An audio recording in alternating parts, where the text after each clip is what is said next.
The following feature may contain references to sex, drugs and rock and roll. Oh, and some bad language too.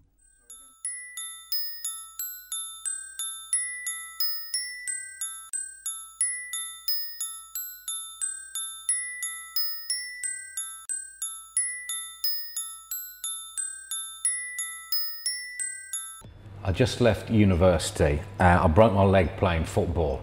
I had absolutely no idea what I was going to do with my life, so I thought, oh no, I'll be a diplomat. I spoke Croatian, and I thought, well, perhaps I need an ambassador in Zagreb or something. So I applied for my civil service exams. I took the fast track exam and failed it. And then I took the basic standard civil service exam, and I failed that by even greater margin. So I abandoned all ideas of being a diplomat. But then I got a note in the post saying, "Dear Mr. Chiles, there is other government work for which you might be considered." So I thought, all right, I'll give it a whirl. It said, write to the Director of Establishments at the Ministry of Defence, Whitehall. So all right, I had nothing else to do. I was just sitting at home getting fat with a broken leg. So I ticked the box. And it said, oh, we're delighted to say you can have, you can come down for an interview.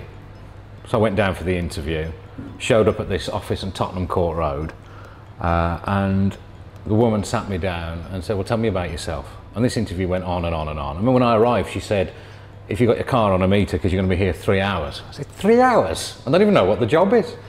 So this interview went on for about 2 hours. She asked me absolutely everything about, I don't know, what my interests were when I was 6 or 7 years old, you know, who I kissed when I played Kiss Chase, right through my school years, family, everything. And at the end she said, well, I'm pleased to tell you I can tell you what this interview is for. And I said, right, that's good. And she said, as you might have suspected, I'm not from the Ministry of Defence. I said, well, I don't know what I expected. I'm from British Intelligence. I said, I'm from MI5. So I said, I looked at her, and you feel a bit faint. And then she said, look, there's the official Secrets Act. Would you mind reading it and signing it? I'll be back in a second. But she left the room. And I was just looking around, I thought, like, Beatles about or something, this cannot be true. But then she came back in, and yes, I was interviewed for the job of spy. So I asked her lots of questions about the work, and that went on for about half an hour. And then she said, we'll let you know. And 2 weeks later came the rejection letter. You'd be no bloody good as a spy, which is, of course, absolutely correct, because I can't keep my mouth shut.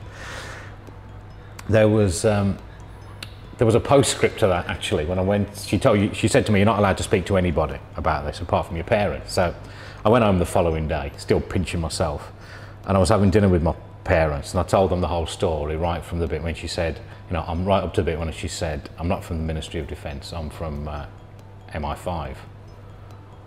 And I told my parents this. My mum looked absolutely agog.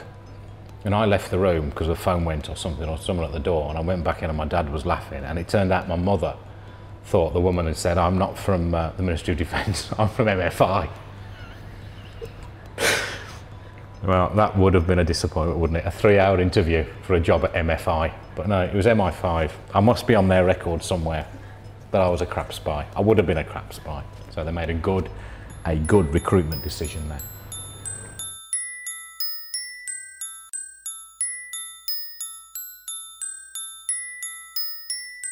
Original content every day. Channel B. Join us.